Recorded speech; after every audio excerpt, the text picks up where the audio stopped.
Bonjour. Je ne pouvais pas être présent avec vous ce matin parce que je dois participer à une réunion des groupes de travail des deux lignes nouvelles GPSO et LNMP. Et j'ai souhaité tout de même participer à votre réunion, notamment sur les deux premiers aspects, la question du financement et la question du groupe et des filialisations. D'abord, pour insister sur le fait que, comme vice-président de région, pour la région Occitanie, mais aussi en responsabilité sur les commissions, la commission mobilité de Région de France, la question du rapport avec le groupe SNCF est évidemment une question centrale.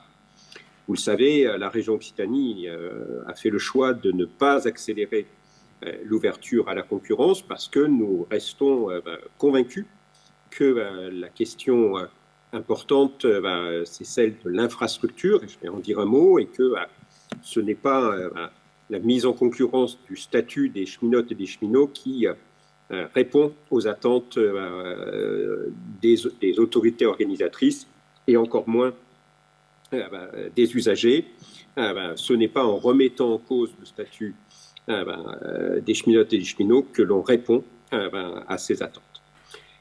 Sur la question du financement et de la gouvernance, je veux redire à quel point c'est évidemment très compliqué pour une région d'avoir un sous-investissement financier aussi important de la part de l'État. Nous avons un financement ministériel qui n'est pas du tout à la hauteur de ce qu'il faut. Nous avons un renvoi sur les collectivités de ce qui est de la responsabilité et qui doit rester de la responsabilité ministérielle, ce qui devient évidemment problématique quand, dans le même temps, ces mêmes collectivités, et en particulier les régions, se voient contraintes de manière très importante dans leur financement.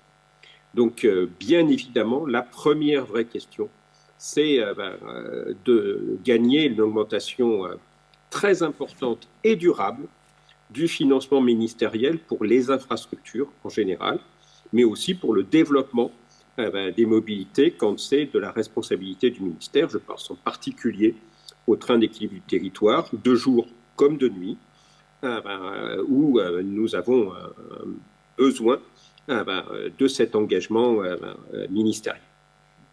Sur la question du groupe, et en tout cas de ce que je peux en comprendre de la place qui est la mienne, c'est évident que l'éclatement n'est pas source de clarification et de facilitation pour les autorités organisatrices.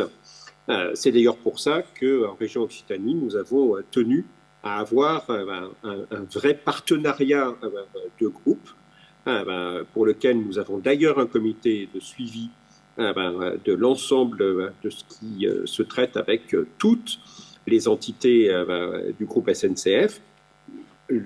Jean-Pierre Ferrandou était venu en Occitanie pour la signature de ce partenariat. Nous maintenons cette démarche avec l'ensemble du groupe.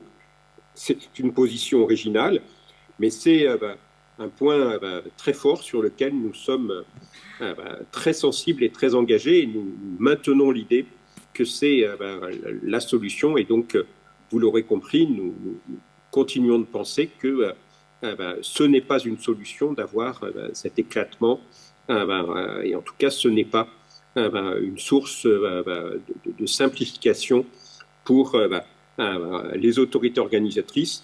Ce n'est pas une source de simplification pour les ayants droit aux mobilités, et c'est évidemment un handicap pour les cheminotes et les cheminots, donc ce n'est pas la solution d'avenir. Voilà en quelques mots le message que je souhaitais partager avec vous, et je vous souhaite une belle journée d'échange, et je reste disponible pour de nouvelles rencontres. Merci.